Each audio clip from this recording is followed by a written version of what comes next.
Shalom, selamat pergantian hari dan selamat tahun baru. Marilah kita memulai tahun dan hari yang baru ini dengan merenungkan firman Tuhan.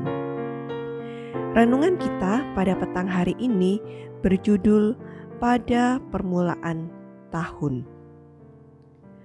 Apa yang biasanya kita lakukan saat awal tahun? Biasanya pada permulaan tahun akan banyak orang yang mulai menuliskan rencana-rencana yang ingin dicapai dan juga membuat komitmen-komitmen yang baru. Mungkin kita pun melakukan hal yang demikian. Tetapi hari ini marilah kita sama-sama membaca sebuah tulisan di dalam buku Lift Him Up halaman yang ke-15. Saya akan membacakan paragraf yang ke-7, 9, dan 10. Mari kita dengarkan bersama-sama. Tahun baru telah tiba.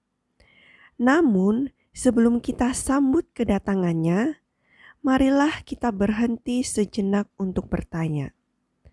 Sejarah apa yang dicatat tahun lalu yang dapat lolos ke dalam masa kekekalan? Nasihat dari Rasul datang secara utuh dan tanpa kompromi kepada setiap dari kita.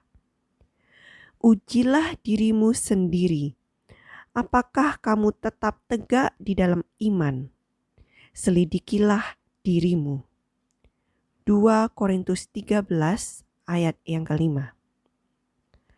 Pada waktu yang penting ini, Tuhan melarang kita menaruh perhatian kepada hal-hal yang lain, sehingga tidak memberikan waktu kepada penyelidikan diri yang serius, jujur, dan penting. Biarlah hal-hal tidak terlalu penting ditinggalkan, dan marilah kita sekarang membawa ke depan hal-hal yang berhubungan dengan kehidupan kekal kita. Dan pada paragraf yang ke-9 dan ke-10 ada pertanyaan yang kita bisa tanyakan kepada diri kita sendiri. Buah apa yang telah kita hasilkan selama tahun yang lalu? Bagaimana pengaruh kita terhadap orang lain? Siapa yang telah kita kumpulkan untuk masuk ke dalam kandang Kristus? Mata dunia sedang tertuju pada kita. Apakah kita surat Kristus yang hidup, yang diketahui dan dibaca oleh semua orang? Apakah kita mengikuti teladan Yesus dalam penyangkalan diri, kelemah lembutan, kerendahan hati, kesabaran, memikul salib, dan kesetiaan? Akankah dunia terdorong untuk mengakui kita sebagai hamba-hamba Kristus? Apakah dalam tahun yang baru ini kita tidak berusaha untuk memperbaiki kesalahan-kesalahan masa lalu? Itulah pertanyaan-pertanyaan yang kita bisa renungkan terlebih dahulu sebelum kita membuat rencana-rencana dan memperbarui komitmen kita. Setelah kita sudah merefleksikan diri kita, maka marilah pada permulaan tahun yang baru ini bertekadlah bahwa engkau akan memilih jalan kebenaran, bahwa engkau akan sungguh-sungguh dan setia, dan bahwa hidupmu bukanlah suatu kegagalan.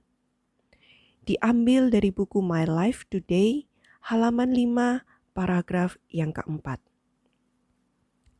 Pertanyaannya, mengapa saya harus memilih jalan kebenaran? Karena di dalam Amsal 12 ayat yang ke-28 dikatakan bahwa di jalan kebenaran terdapat hidup, tetapi jalan kemurtatan menuju maut. Kiranya renungan kita pada petang hari ini boleh mengingatkan kita semua untuk memulai tahun yang baru ini dengan bertanya kepada diri kita sendiri. buah apa yang sudah saya hasilkan tahun lalu? Apakah kita sudah menjadi surat Kristus yang dapat dibaca oleh semua orang? Siapa yang sudah kita kumpulkan untuk masuk ke kandang Kristus? Dan setelah kita menjawab pertanyaan-pertanyaan tersebut, marilah kita mulai bertekad untuk memilih jalan kebenaran dan lebih sungguh-sungguh lagi dan setia untuk memilih jalan di jalan kebenaran. Karena waktu kedatangan Kristus tidak lama lagi. Mari kita persiapkan diri kita sebaik mungkin. Selamat tahun baru, selamat pergantian hari, dan Tuhan memberkati kita semua. Amin.